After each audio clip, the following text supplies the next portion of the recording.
Welcome to Fieldsports Britain. Coming up, we're shooting, of course we're shooting, but first, we're fishing.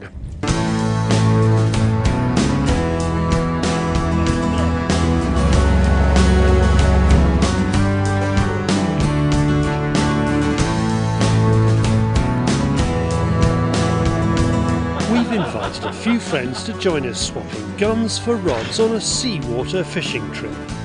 We're heading out from Eastbourne's Sovereign Harbour with deep blue charters. We've chosen this particular vessel with Steve the skipper because this is the boat responsible for landing a record-breaking cod, the largest ever specimen caught by rod in the English Channel. Novice Chris Proctor battled for half an hour to reel in the 43-pound 9-ounce Fishzilla. We are of course expecting great things, but just in case, Steve suggests we bring along some experience as well as beauty. Father and son team Adrian and Tim Colliver are on call to ensure a decent haul and to tell us all about their rotten bottoms. What I'm doing here is I'm just setting up the rig for what we call gilling. So we drift over the wreck, we lower the tackle down, this is a shad, and then we retrieve it by winding in, and hopefully the fish will come up and grab it. It's got a lot of weight on it. You wanted to go deep? No, that is a weighted lure. So it's got lead works, inside it? Yeah, it has indeed. And that trace is probably 4 or 5 feet. I mean, it's connected to a boom and a weight. The weight is attached to the boom, has a rotten bottom in case it catches in the wreck. A rotten bottom? Yeah, so if it catches in the wreck, the line will break and hopefully we'll retrieve the tackle. And gilling? Gilling is what I said, it's lowering the lure to the seabed over the wreck and retrieving it, and hopefully the fish, bass, cod, pollock will take the lure, put a bend in the rod, and there we go. Bend in the rod, that's what you want. Yeah. The lure is all important. Jelly worms and rhubarb and custard are apparently irresistible to cod and pollock. The pollock particularly like jelly worms. Pollock do. Yeah. So it's got to have something that's got a bit of movement. Yeah, that's the action that. Yeah. That's a rhubarb and custard. That's a rhubarb and custard, and they're very, very good. They are. They work extremely well. Catch a lot of fish these days. Yeah. The weather is fantastic, which is a good job as we've got more than an hour to get to the shipwrecks of plenty. There has been plenty of talk about seasickness too. Sporting shooter editor Dom Holtam vowed never to go sea fishing again after a stag do up north, where he was told that beer and water don't mix, boy. Sporting Rifles Tim Pilbeam recommends plenty of eating throughout the day. As for my old friend Keith Curtis, it's a bit of a busman's holiday as he runs Brick Farm Lakes, a trout fishery in East Sussex. Incredibly, however, Keith has never, ever caught a fish. With nausea at bay, we are out at sea when we reach our first wreck of the day. The white Loch Ness Monster-style arc on the left of the hump is our fish. We're told to drop our line until we hit the bottom, then reel in 20 turns. We hope our sidewinder lures will prove a tempting snack for cod and pollock. Tim is the first to get a nibble, rhubarb and custard proving too tempting for this little pollock. Next in is Dom with another pollock. As much as we appreciate Adrian and Tim's efforts, no one else is getting a chance with rhubarb and custard, which keeps delivering the fish for Colliver Jr. Just the size cod that Dad Adrian likes to eat and kiss. Now here's a moment to share. Fish farmer Keith catches his first ever fish in his mid-40s, a lovely looking cod. He's dedicating it to his wife. Sophie, this is for you. There's no stopping the man. He's struck again, but it's a pouting, described by the more experienced anglers on board as the turkey twizzler of the ocean. So he puts it back to save our taste buds. The weather might be bright, but the wind and tide are coming from different directions. This part of the film does not contain flash photography, but a wobbly horizon as we chat with skipper, ex-British team clay shot Steve Bradshaw. You are known to the world as a shooter originally. Yes. And you're in the middle of the sea. How does that work? I'm not sure really how it happened. I've always been involved in fishing and shooting, so mainly from small boats myself and fishing on weekends, and sort of progressed from there really. And this boat you're out most of the year? Yeah, every day. It's quite a commitment. Most mornings it can be. and a cash commitment as well. It's an expensive piece of kit, isn't it? You're looking, I mean, most charter boats now, new charter boats, for a sort of 40-foot decent boat, you're looking in excess of £150,000, so quite a big investment for a start, yeah. And you're really going for it as one of the top boats in the country. I mean, yeah, we're out an awfully long way here, aren't we? We're a long way off home, yeah. Halfway to France. Yeah, well, we're closer to France. We are close to France than most, yeah. are we? Yes. So, I mean, most boats don't go this far offshore.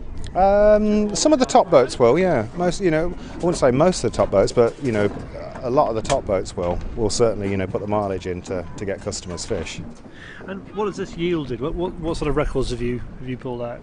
I currently hold one of the largest UK cod in the English Channel from this year, being a 43-pound fish. Is that the one that was in all the papers? Yes, yeah.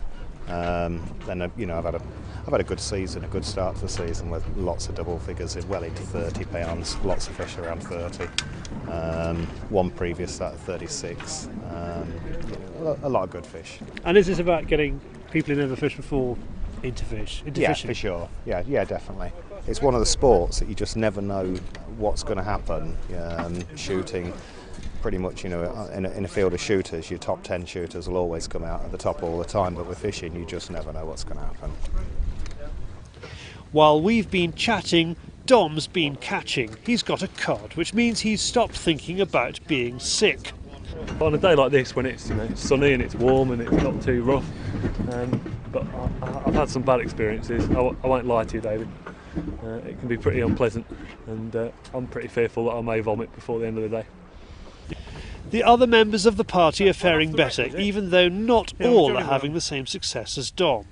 I'm just hoping for that lure just to come up, but nothing's happening at the moment. So what's fun about it then? I think actually is the seeing the fish come out from previously. It's absolutely fascinating. Look at them, and I think it's the whole concept of just dangling this thing down there, and these fish just grabbing. I think it's brilliant. It really is good. So. I'd rather hope I can catch a fish in a minute, that's all. You own a trout fishery in Keith, and today you have just caught your first fish. That's right. How does that work? I have never had time to go fishing before.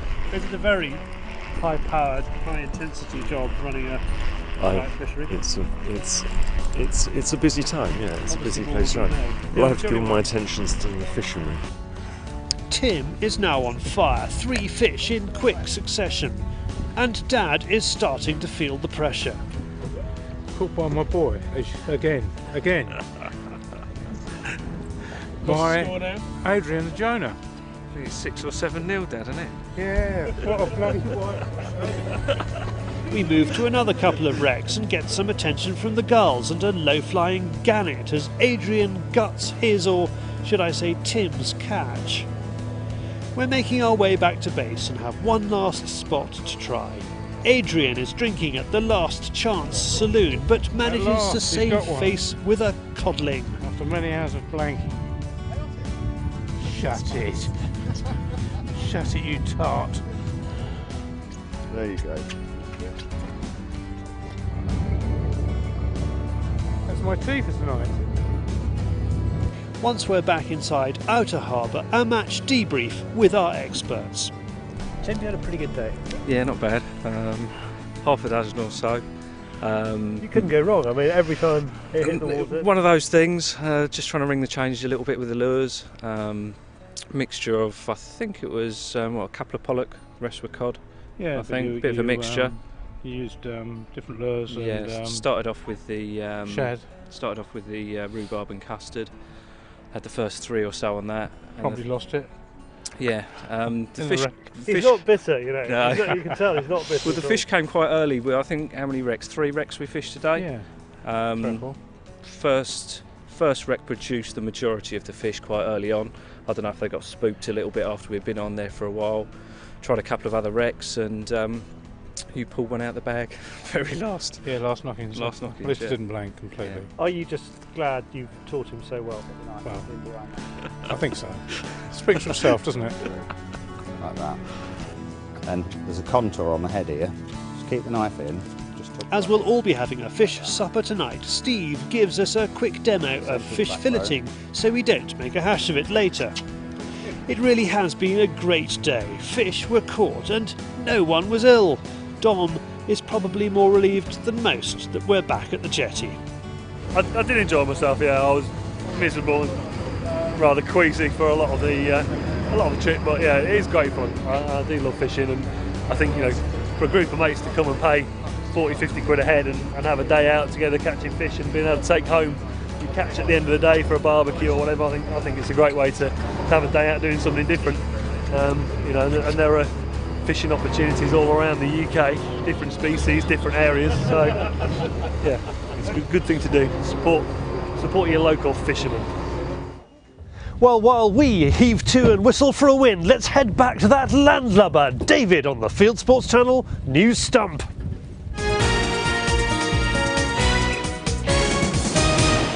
This is Fieldsports Britain News. Police are warning of the dangers of brandishing firearms after armed officers were sent to tackle a teenager.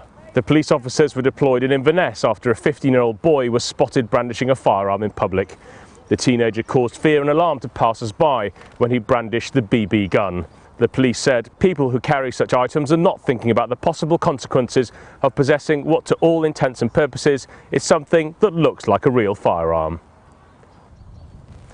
Pete Wilson is now favourite to win gold in double trap in London 2012 after setting a new world record score as he won the men's double trap gold at the Shotgun World Cup in Arizona. The 25-year-old from Dorset hit 198 of 200 targets on his way to victory, beating the record of 196 set in 2009. The summer's game fair season is getting underway. Among the first is the Kelmarsh Game and Country Fair at Kelmarsh Hall in Northamptonshire.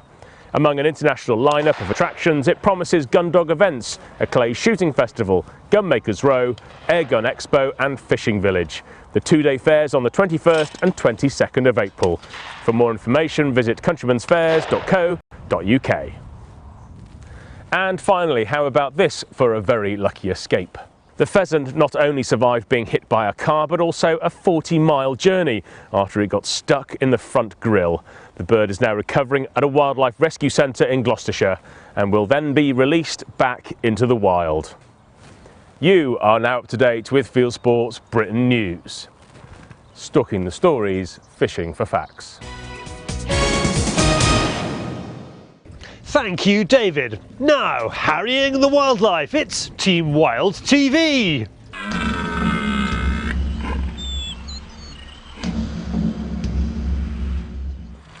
It's the same old story. Two's company and three's a crowd. So for our latest pigeon shooting outing, Team Wild is splitting up for maximum effect. Keith and Steve are going to set up in a hide as normal over some whirlies and dead bird cradles, and I'm going to snipe them from this woodland margin right just here and over by the hedgerow there. And I'm going to shoot them with my air rifle as they come into the trees. We've got some lofting poles, we've got some decoys, and I've got a Devon hide. So we're going to get set up and we're going to come at it from two different angles. The boys have been keeping an eye on Fonty's farm for flight lines and roosting patterns, so we know exactly where we want to go. But we need something to tempt them in. Now you can see these little inventions that David made for me. Basically this is just a normal flock-covered pigeon decoy on a dead bird cradle. But David has attached some lead weights to the bottom and then attached the bird itself to the cradle. And then we can use a lofting kit we've got to put these up into the tree on the branches, and then hopefully they'll sway very invitingly like this. They're going to be irresistible. The bespoke decoy design is making the poles bend a little too much, making life tough for Team Wild's tallest member Steve. With the birds now in place, we have to set up my Ameristep hide. The position should present me with shots in a 180-degree arc, and at all heights if the birds come in to roost. So as you can see, it's nice and cosy in here. I'm not going to get wet, I've got this hide over the top of me. But as you can see, perfect mobility in here with the idle back. I'll keep the rifle down until I need to take the shot. Literally put it onto the idle back, put it onto the target, and Bob's your uncle. I can see both here, and also I can see this copse at the far side. They'll never know what hit them. Steve and Keith are feeling pretty punchy as they leave me to it. So you okay in there, Ian? Yeah, all snug as a bug in a rug. Sorted. Soup sorted, thank Coffee you. sorted. Service has been fantastic. All good. Remember, just shoot the ones out the tree. Don't shoot the ones with the price tags on them. Got it? Watch and learn. The boy knows what he's talking about. Moron. A couple of fields away, the guys prepare the pattern. They have no dead birds with them today, so we'll definitely know if the plastic ones are effective. As normal, we're going to start getting set up, but we've got additional friends today, so we'll see how these bad boys work. I've heard that they're very good, but proof's in the pudding, isn't it? And we'll see. Rain's just about off, so hopefully this afternoon we should be in good shape. The Hunter Specialties backpacker hide is making another appearance and is coping well with the wind. Does the rain cause problems? Yeah, it can do, because the birds, when they get the feathers wet, they don't want to come out the trees. They'll sit in city trees for the day until the weather goes off and dries out a bit. But we're hoping if we get enough birds down in the pattern at the front, it's going to look really inviting and bring them in. We'll see. With Bracken keeping an eye on proceedings, they're soon ready to start making an impression on the woodies.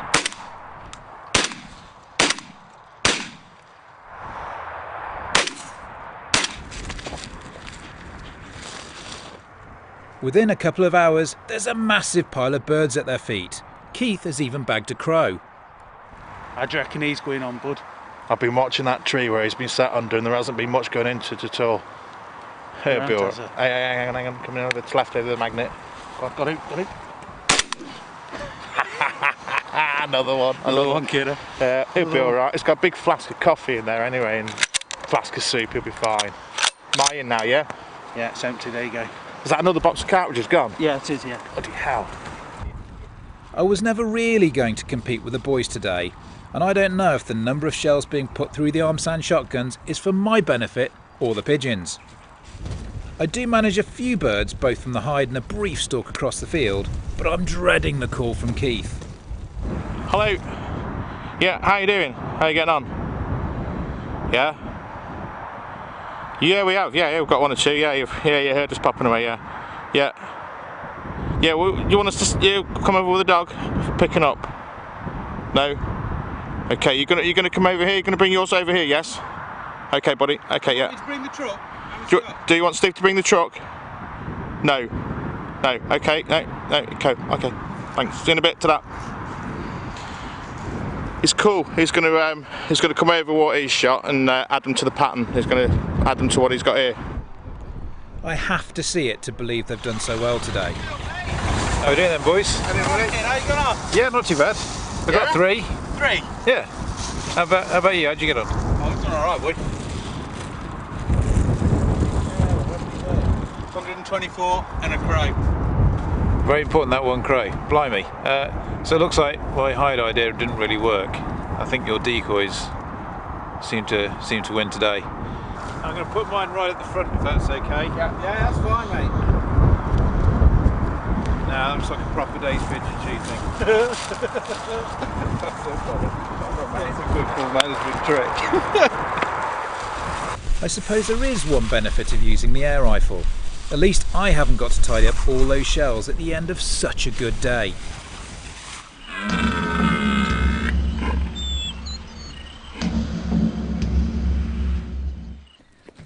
Staying with shotguns, and we're out after bouncing bunnies with Roy Lupton. When Roy's not hurling birds of prey at rabbits, he's hurling some lead. It's a proper pest control day today, as the rabbits on this farm are causing a right old mess of the hedgerow. They're gnawing the plants to bits.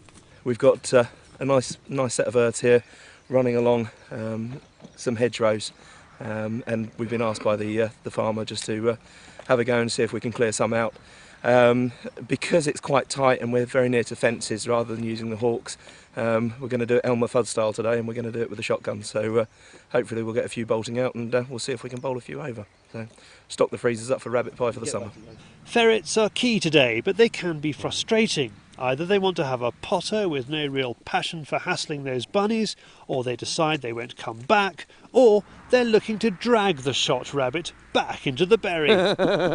Obviously you've got to be quite quick when you're shooting rabbits like this, because as you can see that one's already dropped down into the earth and the ferret's working its way through. So if you weren't quick, then the ferret would grab hold of it and drag it back down.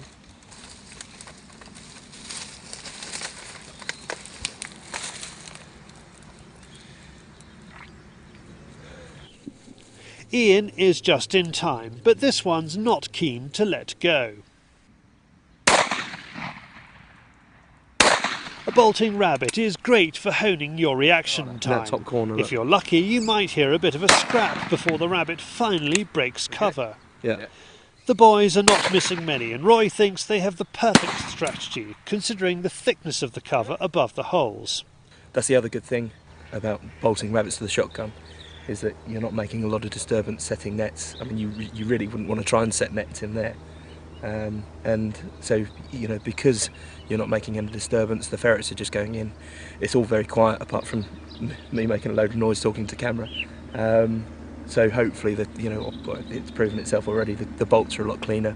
The rabbits are not nervous, not hearing us, so they're popping out and just scooting through. So it really does make for a good bit of exciting sport. The sharpness of the blackthorn also rules out the birds from having a flight, and lead and birds don't mix. Hopefully we can you know, get a good number. We'll come back again in a couple of days as well, because there's a lot of hedgerows that we've got to work out. But with falconry or with the hawks, we just wouldn't take the numbers. So you know, we need to sort of get properly stuck into them and take a few out. But with the shot as well, you wouldn't feed them to the hawks. No, obviously, because they've been shot with a shotgun, then they're no good for feeding to the birds of prey. So what we do with these ones is we use them for ferret food through the season, and obviously we use them for our own consumption as well. The bag is building, and there is a chance of a Brucey bonus. Ian knocks a squirrel off its perch. With the light fading and everyone getting a bit nervous about having the ferrets down for much longer, we put the guns away. Roy and Ian's viper-like reactions mean that rabbit pie is on the menu in the Lupton household once again. Now, staying on rabbit patrol, we're out with sporting shooters Dom Holtam, who's going all country and western on us. Yeehaw!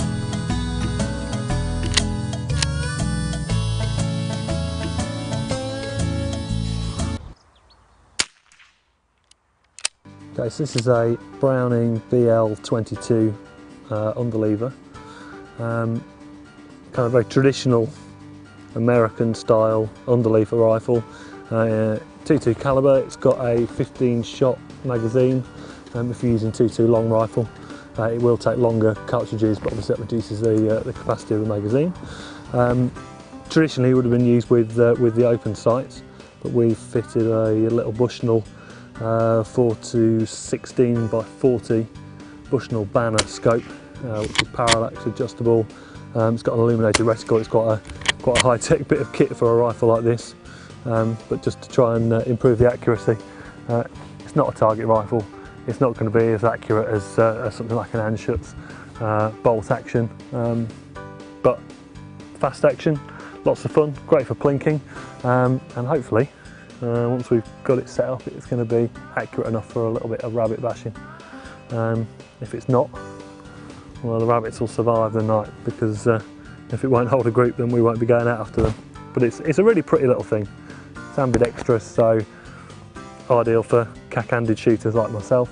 It's quite short in the stock. It'd probably be quite good for a youngster, but I've quite enjoyed shooting it so far. It's really, really good fun. So we've got this set up, and we've just zeroed it at 50 yards. It's holding, I suppose, 1.5 to 2 inch group, which is not bad at all. You know, that's shooting off sticks rather than shooting off a bipod or off bags.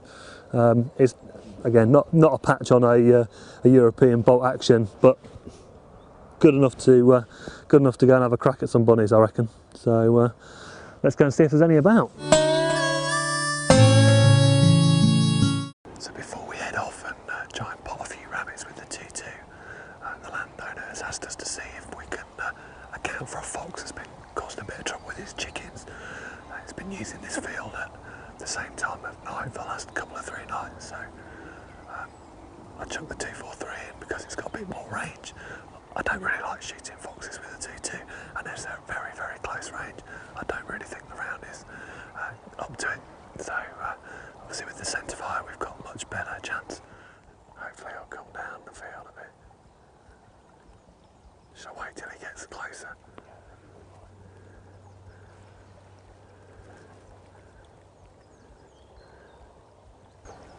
He's turned up right on cue, but one, he's not in a shootable position just now, and two, the cameraman wants me to get in nice and close because he can't get anything in focus at further than 80 yards.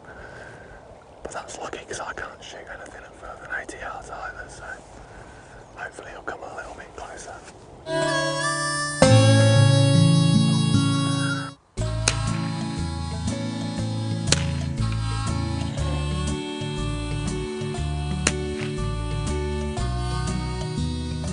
That was the end to a not entirely successful hunting foray with the Browning BL22. Fun factor 10 this rifle. We had great fun plinking with it. It's more accurate for potting tin cans and stuff, and probably with a bit more work into the setup and try a few different loads, you could probably get it pretty good for hunting. But yeah, if you're out after an out-and-out pest control tool, I think you'd probably be better off looking somewhere else. And if you're after something that's really good fun to own, give you a lot of pleasure, then this is definitely worth a look. But I can see why cowboys ate a lot of beans.